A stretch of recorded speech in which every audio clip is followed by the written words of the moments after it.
The pervasive view across Europe during the 1700s is often described as natural theology.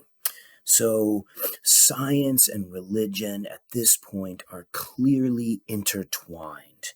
Natural theology places a creator God, a supernatural deity, at the center of nature. Natural theology claims that species do not change over time, and all of their exquisite adaptations that we see, from beautiful plumage on birds to the fins of whales, these unique traits are at this time believed to be evidence of a purposeful creation by this supernatural deity some 7,000 years ago. Important to point out here that this is the view in Europe during this time. However, other cultures and other places around the world, so Native American cultures, Indians from the subcontinent of India, they have different views about the age of the planet as well as the cyclicity of time. But in Europe, natural theology is further solidified in the minds of European thinkers by what's known as the watchmaker argument. It's made by the cleric William Paley, and it goes like this. First, let's suppose that you're walking along a beach and you find a stone, a rock. You look at this rock and you assume that it's pretty simple, right? It's just a rock. So it probably arose from natural origins. Perhaps it broke off of a parent rock and came to rest here in the sand on this beach. But then suppose you're walking along that same beach and you come across a watch, a mechanical watch, not the one on your iPhone. Upon careful observation, you pick this beautiful tool up, this instrument, and you notice right off the bat, it's complicated. It has lots of intricate and interrelated parts. This watch appears to be designed. If there is this complicated watch with all of these interworking parts, it suggests that there's probably a watchmaker, an engineer, an intelligent creative force behind this tool.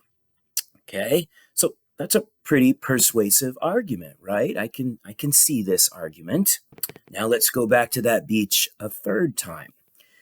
This time we discover a beetle. And much like the watch, it has lots of interrelated, interworking parts, right? So beetles are insects, so they have 3 body parts. They have a head and a thorax and an abdomen. Further on this beetle, there's lots of different parts on the abdomen. If you look closely, there's slits right here in the exoskeleton. Those are the spiracles. This is how it breathes, right? It has 6 legs and it has compound eyes and it has these probing antennas.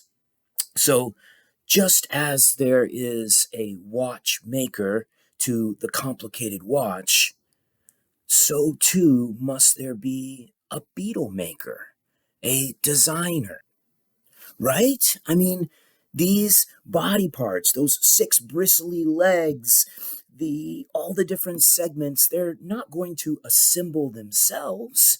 If there is a beetle, there must be an intelligent designer behind it.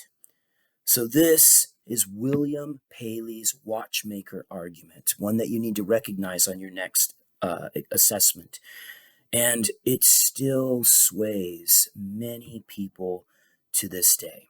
I mean, it's a much easier argument for us humans to wrap our heads around than trying to grasp the implications of slow change over hundreds of millions of years of evolutionary time, especially when our lifespans are 70, 80, maybe 100 years. That said, the evidence that I'm going to present to you throughout much of this course supports a much richer history, a much deeper idea than an intelligent designer. This beetle, like all life forms before it, evolved from previous ancestral forms, stretching all the way back to the first microbes some 3.5 billion years ago. But first, that's not just any beetle. That, my friends, is a Madagascar hissing cockroach. Let's do a creature feature. This is a Madagascar hissing cockroach. We have way too many of them in my biology lab. As the name would suggest, they hail from the island of Madagascar, out off the southeastern coast of Africa.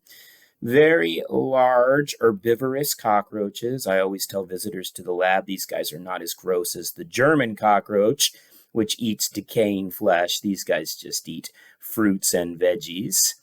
But this one is a female. You can see her probing around with those antennas. So she's actually tasting my flesh. She's tasting my hand right now. So they kind of taste their way through their worlds with those antennas. But I like to use the cockroach here to illustrate that the cockroach, like all beetles, arose from natural processes, just like the stone on our beach with the William Paley watchmaker argument.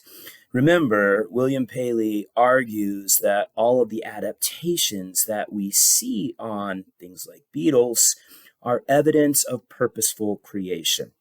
Let me give you an example, just one, to illustrate why that is inaccurate. It's simply not true. So this is a male cockroach, and hopefully you can see above my fat fingers there the horns that he has on his head. The female's smooth right through here, but the males have horns on their heads, and it's hilarious.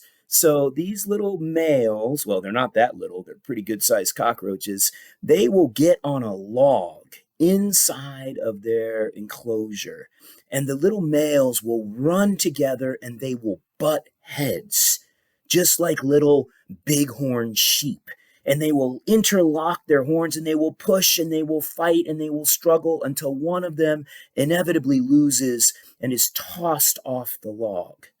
The winning cockroach is the one that then gets to breed with the female and pass along the genes for larger and more protruding horns.